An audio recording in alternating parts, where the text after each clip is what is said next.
Welcome back to my channel. This video is going to be all about collagen. And the whole reason I dove into this topic in the first place is because I've been seeing so much about liquid collagen and I really wanted to dive in and do some research because I was thinking about making a switch over. Right now I use a powdered collagen supplement. I'll tell you about the brands and everything at the end. But I was just wondering, is a powder obsolete? Is the absorption really terrible for powder and it's so much better for liquid? So I wanted to see what the science said. So here is all the research that I compiled. I got tons of good questions on Instagram and it just made me realize people want this information. And so I'm gonna compile it all in one video so it can just all live right here. So what is collagen?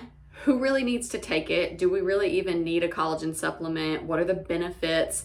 And then what do I personally look for in a product when I'm trying to choose a collagen? So we're gonna go through all of that, so stick with me.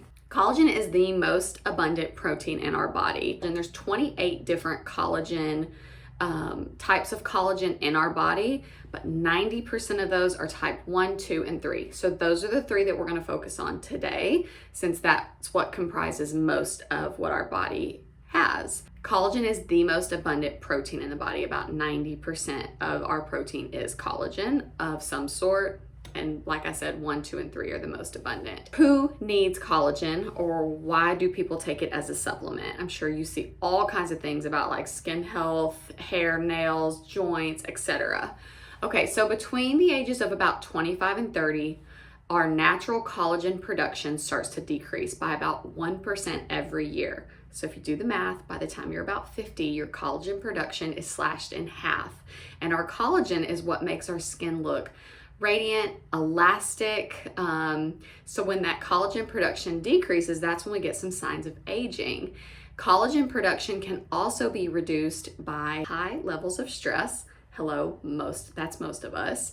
A really sugary diet, which is the standard American diet, and then also sun damage, which is a #1 cause of aging anyway. So you might be having joint pain, just noticing that your skin looks a little droopy. We call it that turkey neck. So brittle hair and skin, even arteries. We'll get to some heart health stuff, but it can affect inside and outside, joints, all of that. A diet rich in protein can help with keeping up with that collagen production. So things like meat, poultry, seafood, beans, but collagen production also relies on vitamin C. So making sure that you have a diet rich in both to really optimize how your body is producing its natural collagen. Type 1 collagen is mostly found in our skin, bone, blood vessels, connective tissue, and fibrous cartilage. You can get that from marine sources, egg whites, bovine collagen, we'll talk about what that is, protein-rich foods, and bone broth. Bone broth is going to be rich in a lot of different types of collagen, which is one reason I make my own homemade bone broth and why I drink it so often and cook with it. Type 2 is going to be more elastic cartilage. Type 2 is really only found in cartilage, like poultry and bone broth.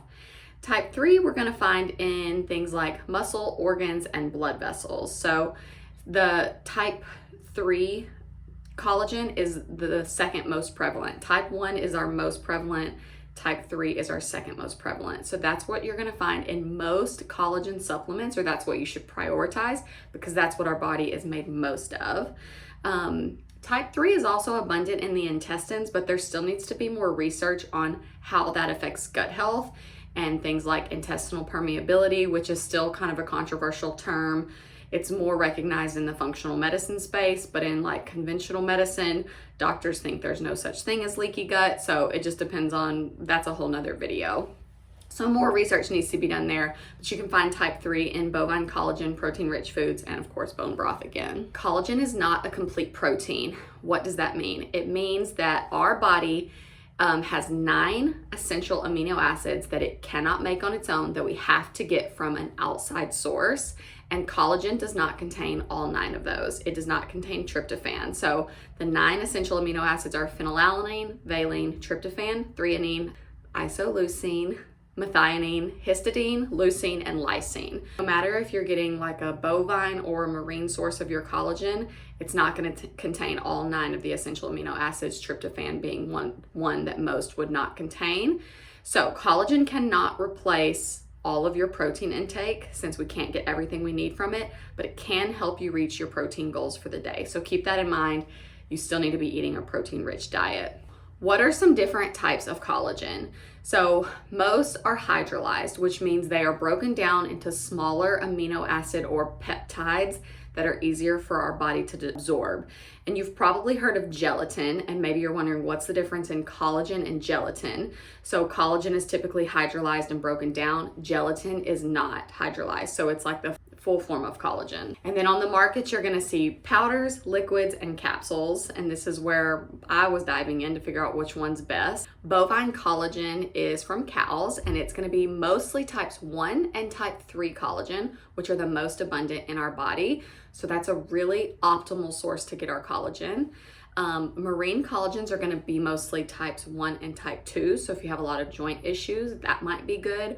Or if you have dietary preferences where you don't eat meat, but you do consume fish, then you could certainly do a marine source. What considerations should you think about when you're looking for collagen? Because you're gonna see all types of claims. In the supplement industry, it's so unregulated. So what should you look for? My top considerations are gonna be the source. Is it grass-fed if it's a bovine source? Is it wild caught if it's a marine source? The second thing would be third-party testing. So do they test their product at the end to make sure there aren't contaminants? Contaminants such as heavy metals, pesticides, and mold. So if you're taking this powder or liquid or capsule supplement to be healthier, but it's got tons of contaminants like heavy metals that are detrimental to our health, you're not really getting a good health trade-off there. So third-party testing is really important, and then the transparency of the company to either provide it when asked or publishing it right on their website.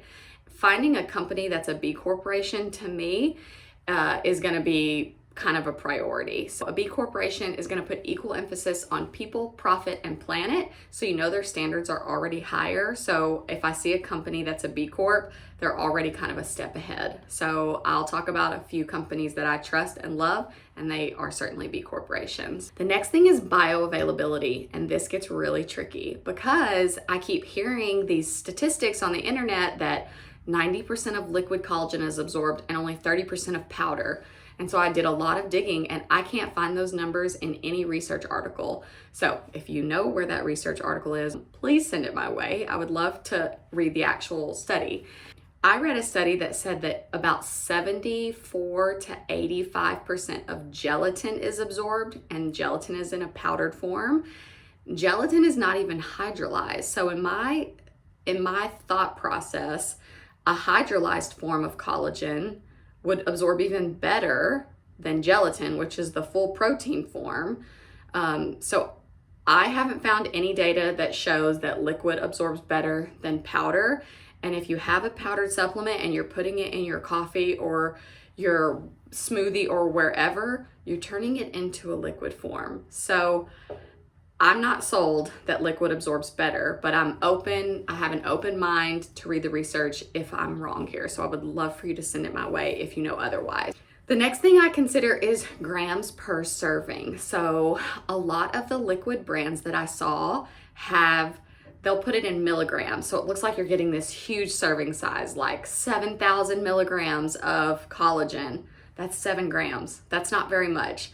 A lot of the research for things that I'm going to talk about in the benefits coming up need around 10 to 20 grams of collagen to see these results. And so if you're taking a liquid form and the serving size is like 5 grams or 7 grams, you're really paying a lot of money for not a lot of collagen. So even if it absorbs better, which I'm not sure it does, you're not even getting as much as you are in a powdered form. So definitely keep serving size in mind.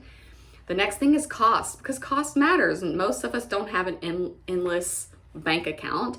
And so that's just another thing that I was looking at is the cost of the liquid ones. You are getting that convenience that you can just twist the cap and drink it or put it on a spoon and take it. So to me, you're paying for that convenience of it already being liquid and being like ready to serve basically, versus a powder you have to mix it in with something. So for you, it might be like a cost time thing. Maybe you don't have the time to mix it up, so you want to pay more. So cost, keep that in mind. And the last thing is results. So I have some really good friends who switched to a liquid collagen and they have seen amazing regrowth with their hair, or their skin is glowing, and they've seen some great results. So if that is what works for you, then definitely keep doing it. I just haven't seen the science that makes me want to necessarily make that switch yet. And I've got very voluptuous hair. My skin looks amazing right now. So I just haven't had the push to go to the liquid yet, knowing it's more expensive, not knowing the source of the collagen, and not knowing the third-party testing. So it hasn't been worth it for me to make the switch yet. Let's talk about some of the benefits, some of the actual scientific studies that I saw, and why you might want to consider taking some type of collagen, whether that's liquid or powder or whatever you decide after watching this video. So the first is skin, hair, nails. So collagen in a study between 3 and 10 grams a day in just 3 months in this group of women, they saw increased skin elasticity and hydration in their skin, shinier hair, and stronger nails. So not a very high dose to see a really big benefit in their hair, skin, and nails. The second one is joints. So decreased joint pain in a 24-week study with just 10 grams a day, and decreased risk for osteoarthritis. So as our collagen production decreases as we get older, like 30 and above, that's when we have an increased risk for things like osteoarthritis. The third thing is muscles. So this one I found really interesting, and I think my husband will find really interesting. So 15 grams a day in a study showed increased muscle mass, and then 20 grams a day showed improved muscle recovery and decreased soreness after 48 hours. So that one was very interesting. The fourth one is bone loss. So in a study of just 5 grams a day over a 12-month period, women saw a decrease in their bone loss, so osteoporosis basically. And then the fifth and final one that actually had studies was heart health. So as our collagen production decreases, our arteries can become less elastic and they can become more stiff. And that can cause things like atherosclerosis when we have like a hardening of the arteries. And so this study showed a decrease in atherosclerosis, which can decrease our risk for heart attack and stroke. So that's pretty significant. And also it helped increase HDL, which is the good cholesterol. I'm gonna share the 2 brands that I love and trust after all this research that I've done. I have a discount code for one and I do not for the other.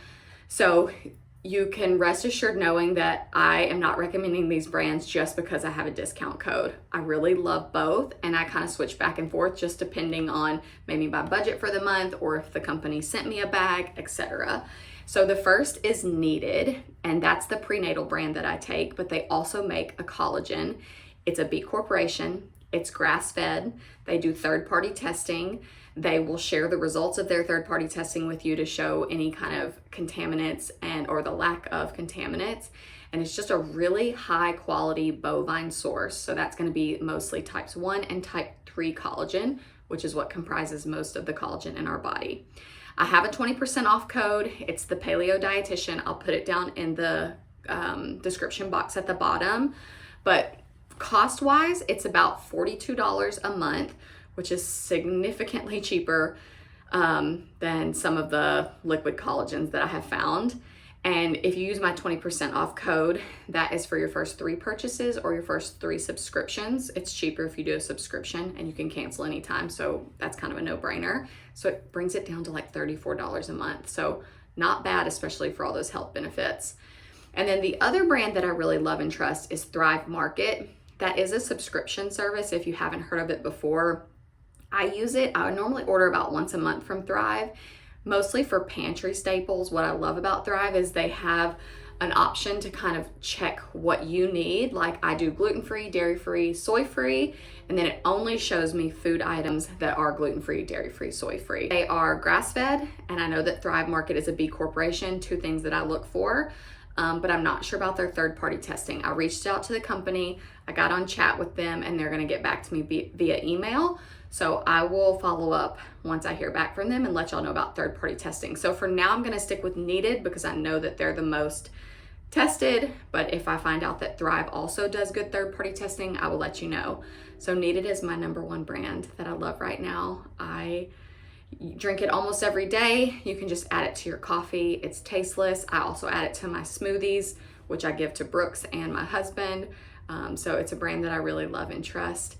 Let me know what questions y'all have about collagen. This is kind of a long video. I hope it's comprehensive. I hope it answers questions that you maybe have been wondering about, because there are a lot of crazy claims out there, and sometimes it's nice to see what the science says. On the other side of the coin, I am also open-minded that sometimes there aren't studies to support everything. Just like when I got diagnosed with RA and my doctor said diet and lifestyle does not affect your arthritis, and I know that could not be further from the truth. So sometimes results do speak for themselves. So I'm open-minded to check out other brands, check out liquids, etc.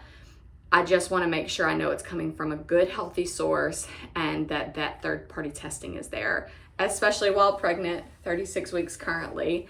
I want to be even more careful about what I'm putting in my body, especially while I'm breastfeeding too. So those are really important to me. But I'm going to sign off for now. Y'all let me know if you have any questions. I'll put my link and my discount code in the bottom, and I would love for you to check out the brands that I love and trust.